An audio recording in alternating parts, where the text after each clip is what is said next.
So this is going to be a video for people that are hypoextended. There's hyperextended and hypoextended. Hyper means like up, more than usual. If somebody is hyper, they're really like energetic and too much. Hypo means under. So like if you've ever heard a hypodermic needle goes under the skin. So we use hyper and hypo to describe extension. So people that are hyperextended, their knees go extra, their joints straighten extra, more than usual. Don't worry, I'm not naked. I have a leotard under this. I just want you to be able to see the muscles in my knees.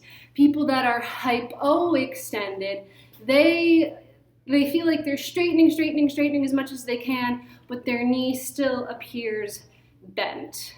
That's hypo. Your joints don't go extra. They're actually a little under straightened. So even if you have hypoextended knees, you don't have supermobile joints, you can work on it. All that really is stretching and strengthening the right things. So I made a big, long stretching video.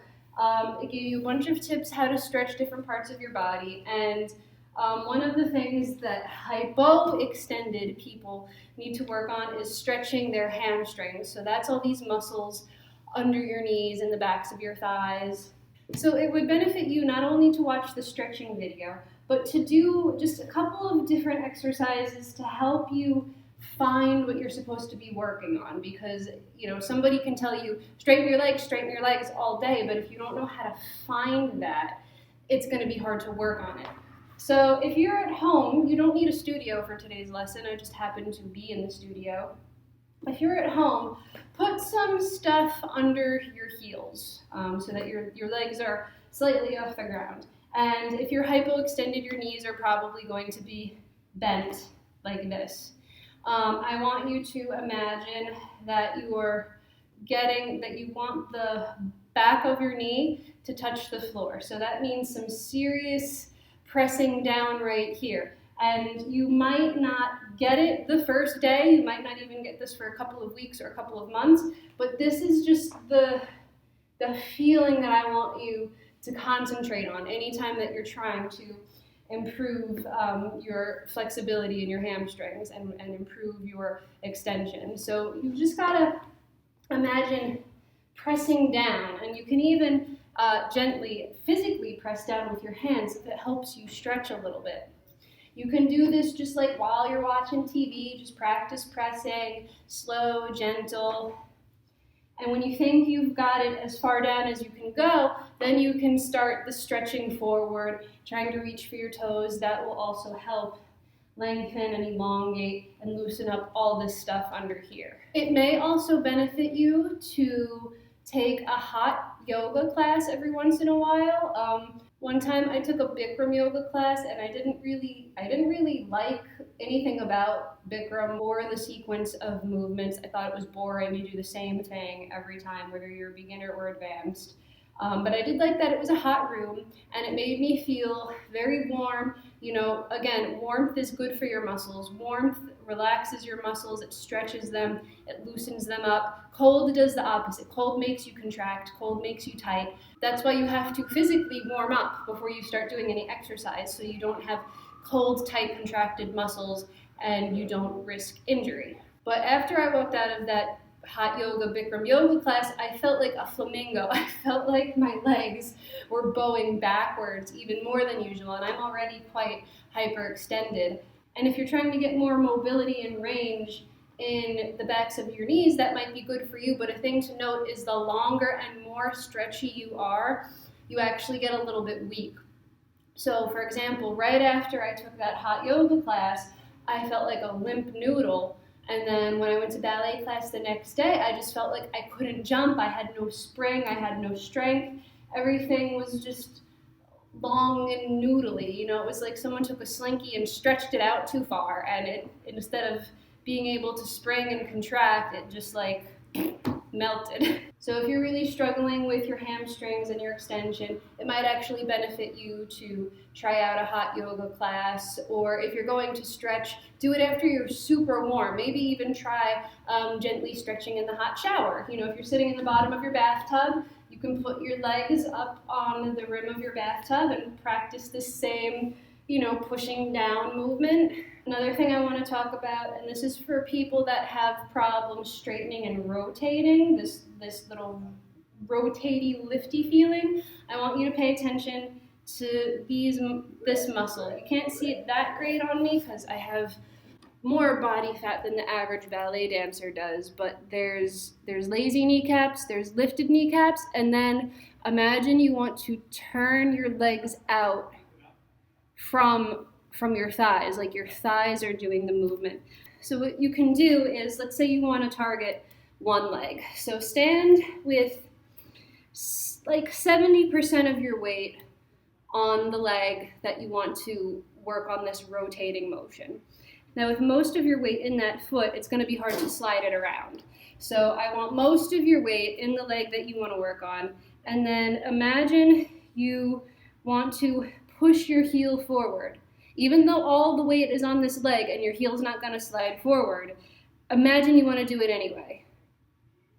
So look at what just happened.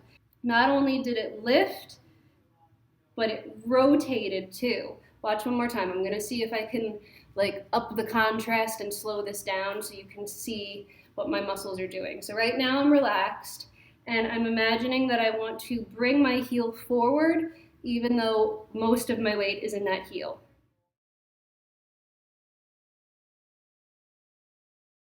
See, it lifts, but the joint itself actually rotates.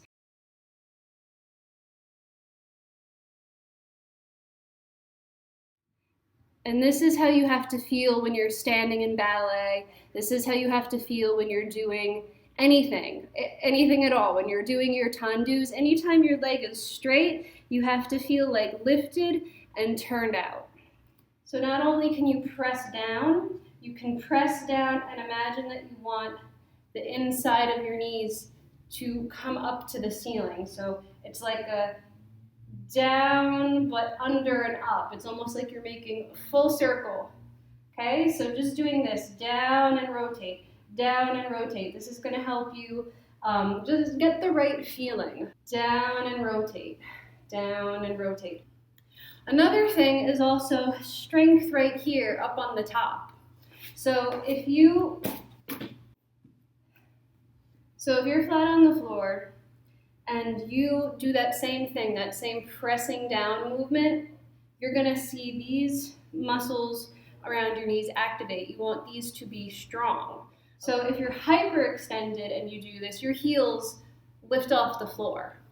If you're hypoextended, you may not have gotten there yet. But if you're hypoextended, guess what? We can strengthen these little muscles so that you're not relying entirely on the back of your leg to be flexible. You also will have strength on the front of your leg to help lift it up. So what you're essentially doing is trying to lengthen the bottom of your leg and shorten the top of your leg. So we're going to strengthen this and work on shortening the top of the legs, and maybe one day you'll have more of a hyperextension rather hypoextension. So what we're going to do is we're going to practice basically just straightening the leg and straightening it in a way that feels like it goes extra. So you're not just straight, you curve it a little bit, okay? And there are some people that are even more hyperextended than me, and you'll see it on them. I'm somewhere in the middle. I used to be very hyperextended, too hyperextended, where my leg went backwards a little bit, but it made me very, very weak. So I did have to work on it, and some of my hyperextension has gone away. So if you happen to have ankle weights, I actually recommend this because you straighten your legs every day, and you're not gonna get significantly stronger if you're doing the same thing that you do every day. There's no room for growth if you don't push yourself a little bit. So if you have ankle weights, I recommend using them. These are just 2 pounds. I do have 5-pound ankle weights at home. You can start out lighter and go heavier. So what you're going to do is you're going to sit in a chair. Again, you could probably just do this on your couch or sitting at the end of your bed in the morning when you wake up, just this little exercise. Just put ankle weights on your ankles. Try to get your knees up so that they're at a 90-degree angle. And then all you're gonna do is just practice raising your leg up. You're gonna raise it up and then try to hold it there and just keep straightening. So it should feel like this muscle is shortening and activating, and imagine you want to keep going. Like you want to bring your toes up to the ceiling, but don't let your knee go up to the ceiling. Keep your knee where it is. So keep your knee joint, the actual joint, nice and straight. Don't let it wander.